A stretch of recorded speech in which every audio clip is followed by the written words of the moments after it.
ने अम्बेडकरवादी पक्का हो उसको वोट दे। आज मनुवादियों के हाथ में सत्ता होने के कारण ये देश 80 करोड़ लोग सरकार के अधीन है। 80 करोड़ लोगों को अगर सरकार राशन न दे तो घरों में चूल्हा नहीं है। क्या ये प्रबुद्ध भारत यही बाबा साहब का भारत है? यही ज्योतिराव फूले का भारत है? यही छत्रपति साहू जी महाराज का भारत है? यही अशोक सम्राट का भारत है? यही तथागत बुद्ध का भारत है? यही पेरियार साहब का भारत है कि हम चंद भ्रष्ट नेताओं के अधीन हो जाए, उनके चुंगल में जकड़ जाए? लोगों के अंदर जुनून पैदा करेगा, लोगों के अंदर नेतृत्व पैदा करेगा। तो सभी लोग अपनी दीवारों पर लिखें कि हमारे भगवान बाबा साहब। क्या लिखेंगे? हमारे भगवान, हमारे भगवान, हमारे भगवान।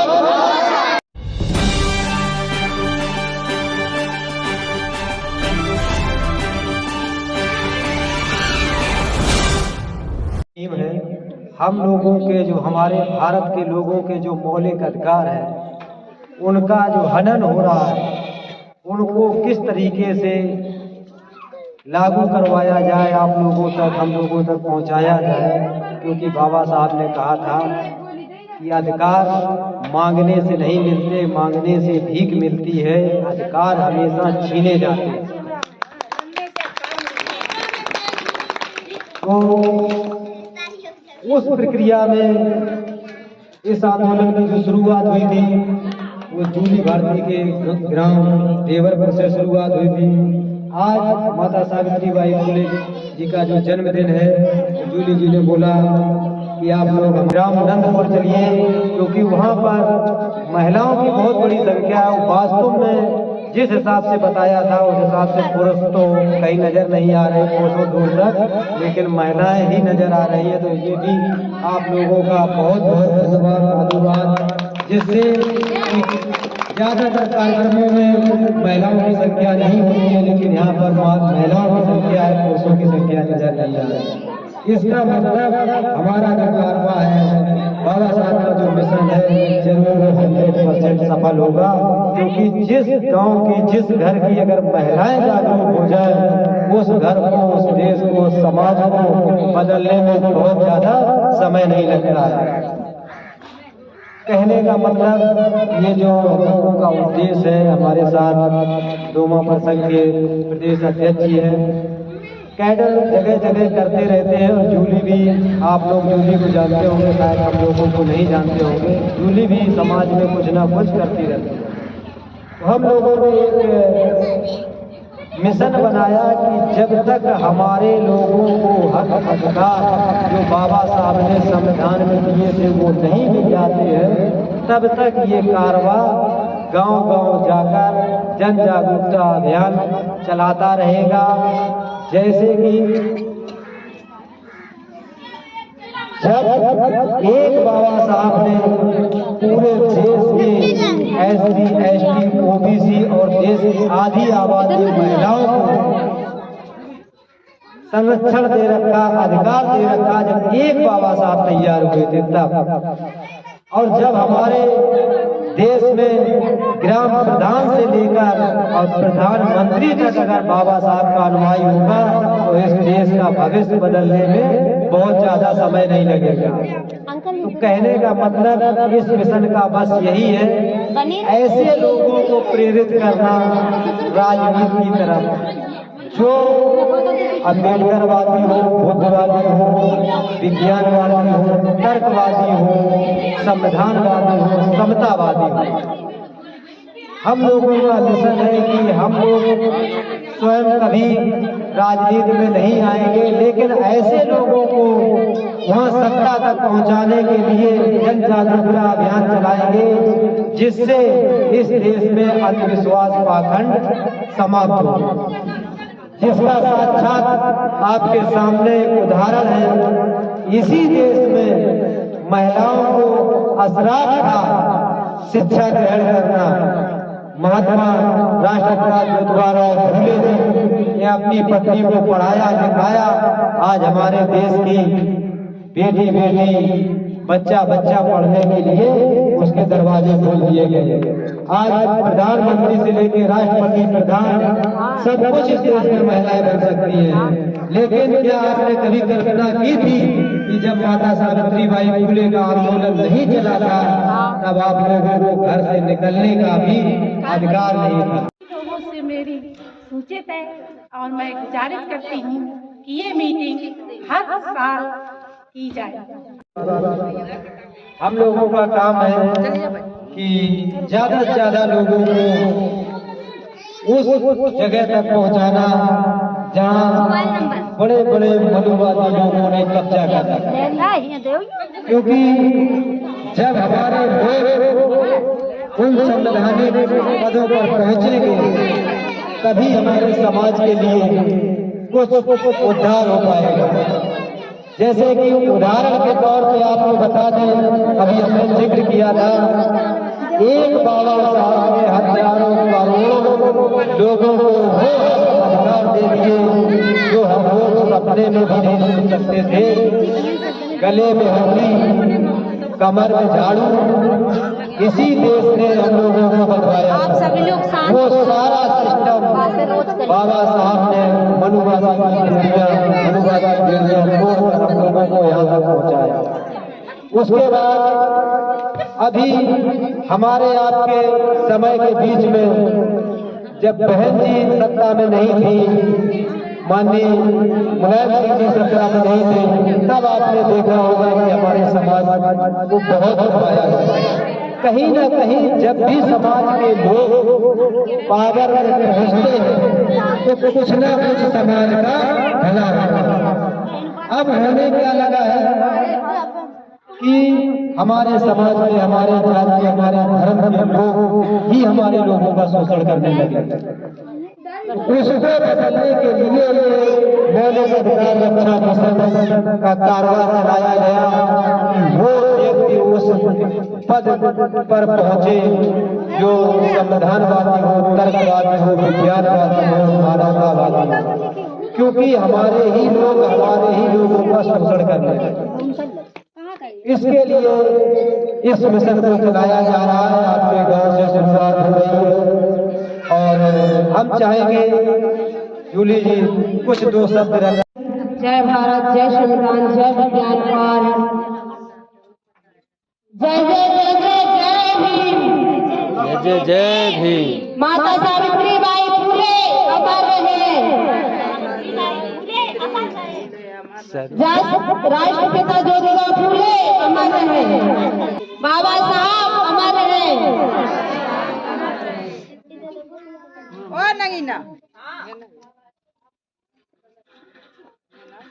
परम पूज्य बाबा साहब डॉक्टर भीमराव अंबेडकर, राष्ट्रपिता ज्योतिबा फूले, माता सावित्रीबाई फूले, छत्रपति साहूजी महाराज और हमारे सभी महापुरुषों को हम सत नमन करते हुए अपनी बात और हमारे राष्ट्रीय प्रदेश अध्यक्ष जी को मैं बहुत धन्यवाद कहना चाहूँगी। दिनेश भैया को भी धन्यवाद कहना चाहूँगी तहे दिल से।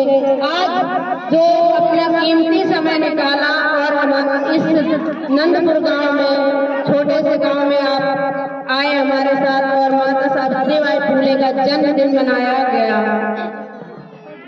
माता सावित्रीबाई फुले का जन्म 3 जनवरी 1831 में हुआ था, जो कि हमारी राष्ट्रमाता प्रथम शिक्षिका हम महिलाओं के लिए एक स्कूल खोला माता सावित्रीबाई फुले ने, जो आज हमें पढ़ने का अधिकार मिला है। और जिस जगह आज हम खड़े हैं, बराबरी का अधिकार बाबा साहब भीमराव अम्बेडकर जी ने दिया और पढ़ने का अधिकार प्रथम शिक्षिका माता सावित्रीबाई फुले की देन है, जो कि सब कुछ अपने ऊपर कीचड़ मिट्टी जो भी इतना अत्याचार किया गया माता सावित्रीबाई फुले के, लेकिन उन्होंने अपना लक्ष्य नहीं छोड़ा। एक साड़ी अपने बैग में डाल के ले जाती थी और एक पहन के जाती थी, और जब जाती थी स्कूल तक पहुंचती थी तो इतना कीचड़, इतना गोबर सब डाला जाता था कि उन्हें दूसरे कपड़े बदलने पड़ते थे। तब हम लोगों के लिए माता सावित्रीबाई फुले ने इतना संघर्ष किया जिसकी जो माता सावित्री बाई हम सबके समाज में एक गौरव बनी, हम महिलाओं के लिए एक शान है, एक महानायक है। और उनके लिए हम लोग चाहते हैं कि आप लोग जोरदार तालियां बजा के उनका स्वागत करें। और हम एक बात और कहना चाहेंगे कि जो संसद में आज अमित शाह ने, आप लोगों ने अगर सुना होगा, संसद में अमित शाह ने उंगली बाबा साहब पर उठाई है कि अगर भीमराव अम्बेडकर का अम्बेडकर अम्बेडकर अम्बेडकर कहने का फैशन बन गया है, अगर इतना भगवान का नाम ले लिया जाता तो शायद आपकी 7 पीढ़ी स्वर्ग में पहुंच जाती। हमें साथ कितना सब बात चली जाएगी पीछे। हम तो ये कहते हैं कि आप लोग अगर ये बात ध्यान रखें कि आगे जो वोट मांगने आए तो सबसे पहले अम्बेडकरवादी पक्का हो उसको वोट दे, अन्यथा किसी को न दे। आपका अपमान किया राज्यसभा में, गांव-गांव में, सड़क सड़क पर जाने कितने ऐसे हजारों लाखों अमित शाह आए दिन हमारा और हमारे समाज का, बाबा साहब का, महापुरुषों का अपमान करते हैं। उन सबसे निपटने के लिए ऐसे मनुवादी लोगों को, हम लोगों को सत्ता से बाहर करना होगा। और जो ओरिजिनल बाबा साहब के अनुयायी है, अम्बेडकरवादी है, बुद्धवादी है, तर्कवादी है, संविधानवादी है, मानवतावादी है, ऐसे लोगों को जब हाथ में पावर होगी, सत्ता होगी, तभी ये देश, समाज, संविधान सुरक्षित रह पाएगा। अगर जात पात धर्म के नाम पर वोट करते रहेंगे तो आज एक अमित शाह ने अपमान किया, कल हजारों करोड़ों अमित शाह हमारे महापुरुषों का, हमारे समाज का अपमान करेंगे। क्योंकि उन्हें पता है 5 किलो अनाज में इस देश की जनता बिकने वाली है। खुले शब्दों में कहता हूँ, बिकने वाली है। 5 किलो अनाज जब हम अपना बच्चा पैदा कर सकते हैं, परिवार चला सकते हैं, तो क्या सरकार की 5 किलो अनाज के मोहताज है? या सरकार 5 किलो अनाज नहीं देती थी तब क्या हमारा परिवार नहीं चलता था? कल को अगर सरकार 5 किलो अनाज नहीं देगी तो क्या हम अपने बच्चों को खाना नहीं खिला पाएंगे? कहीं न कहीं हम लोगों को गुलामी की जंजीरों में जकड़ा जा रहा है। सरकार फ्री की योजनाएं चलाकर, प्रलोभन देकर हमारे समाज को एक अफीम जैसा नशा देने का काम करता है। इन सभी पहलुओं से कैसे निपटा जाए, कैसे अपने समाज को, अपने राष्ट्र को मजबूत किया जाए, ये वही भारत है जब बुद्ध का भारत, अशोक सम्राट का भारत, छत्रपति साहू जी महाराज का भारत, चंद्रगुप्त मौर्य का भारत, तब इस भारत में न फ्री का अनाज बंटता था, न फ्री की योजनाएं चलती थी। तब ये प्रबुद्ध भारत कैसे बन गया था? आज मनुवादियों के हाथ में सत्ता होने के कारण ये देश 80 करोड़ लोग सरकार के अधीन है।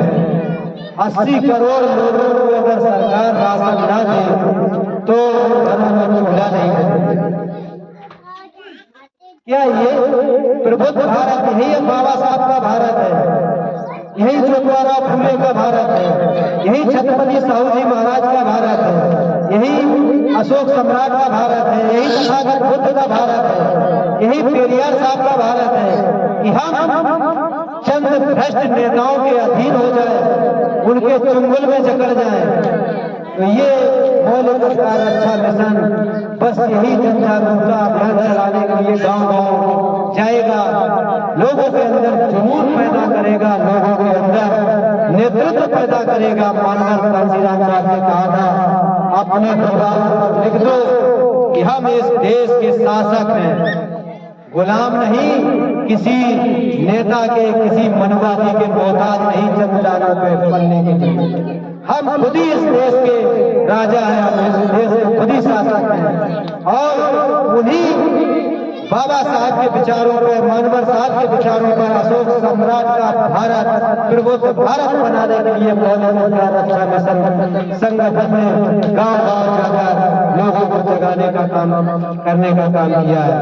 तो बोलने को बहुत कुछ है, समय का अभाव है, सर्दी का सीजन है, क्योंकि और हमारे जो सीनियर वक्ता हैं प्रदेश अध्यक्ष जी नीरज कुमार चक जी, उनको भी कहीं जाना है, तो इसलिए अपनी बात को यहीं पर समाप्त करते हुए हम चाहेंगे हमारे बीच में प्रदेश अध्यक्ष आदरणीय नीरज कुमार चक जी आए और इस सभा को संबोधित करें और हमारे समाज को नई दिशा दिखाएं।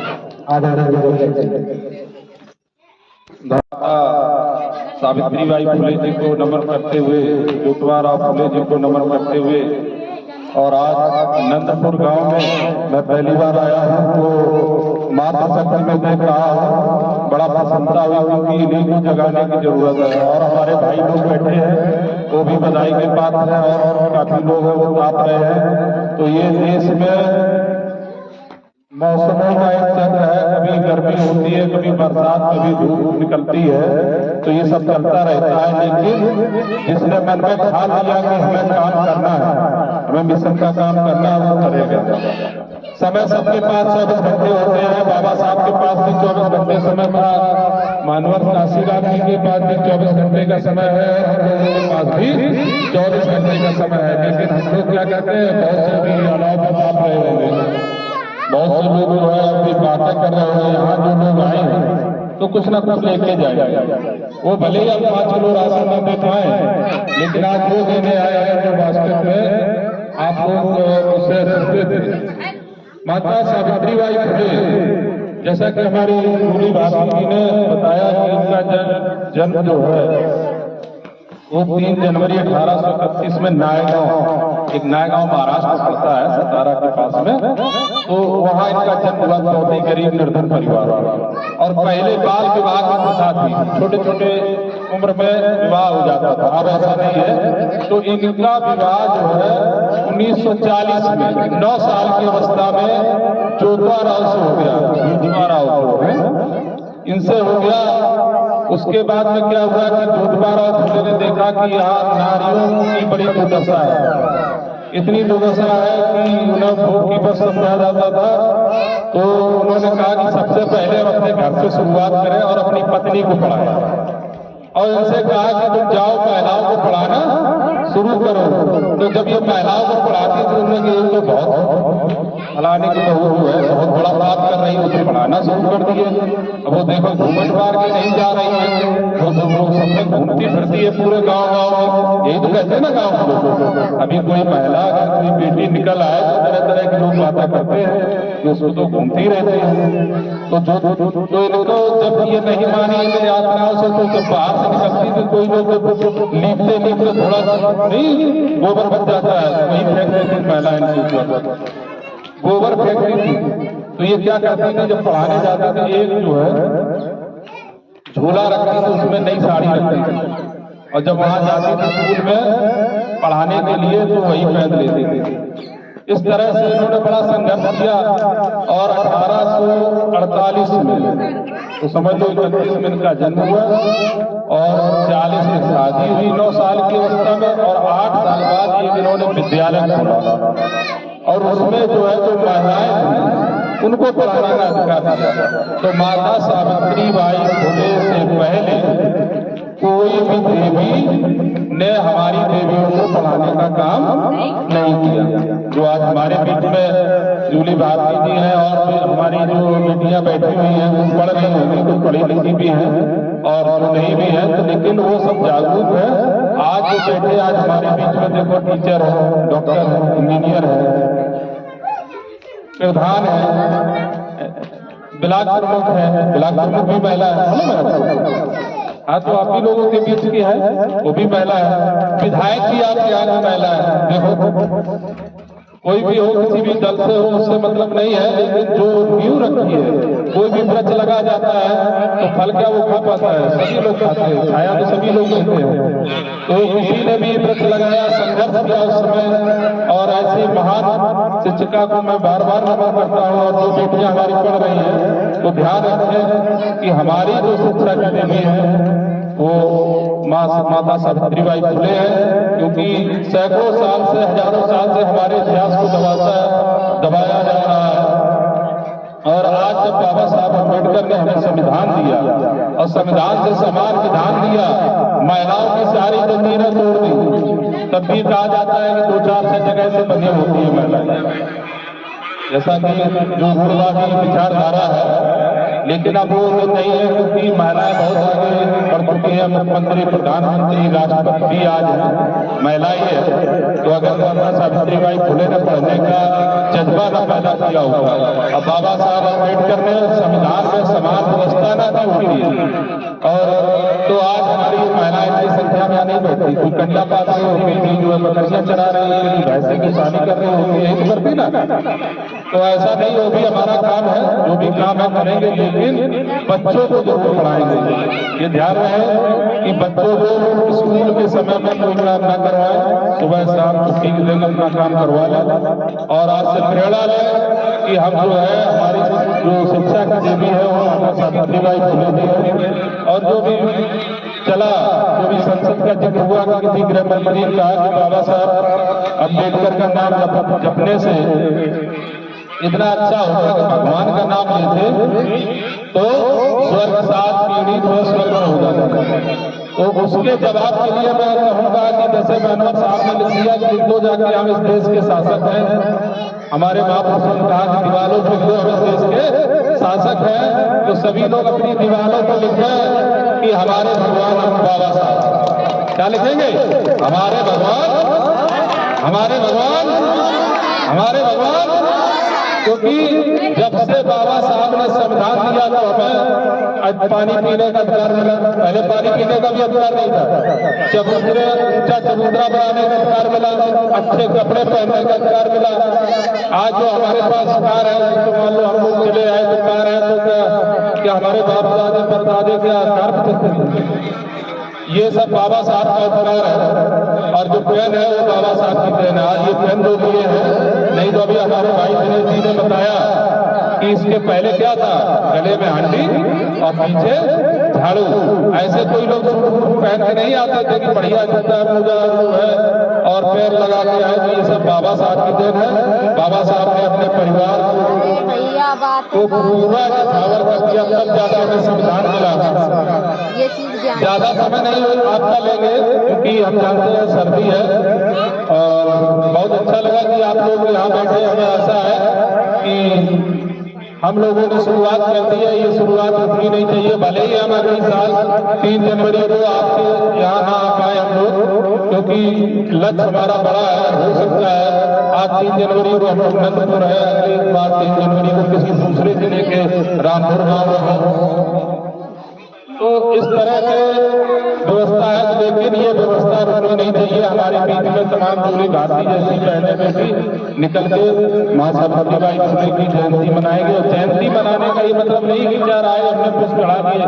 उनके विचारों को पढ़ना है, उनके विचारों को उस पर चलना है कि कैसे कितना संघर्ष किया।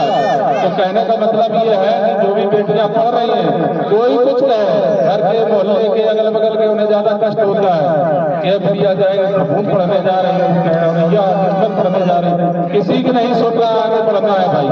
और जब आगे बढ़ जाओगी तो सब वही जो कल कहते थे वो तो फलानी कुटिया जा रही थी, वो अकेले चलेंगी, सवेरे ट्यूशन पढ़ने चलेंगी, वही आके कहेंगे अरे वो लड़की जो है ना जानती हो वो हमारे गाँव की लड़की थी, हमारे गाँव के बगल वाले गाँव की है, कहाँ दूर है, 2-4 खेतों में जाएंगे तो गाँव पहुँच जाएंगे।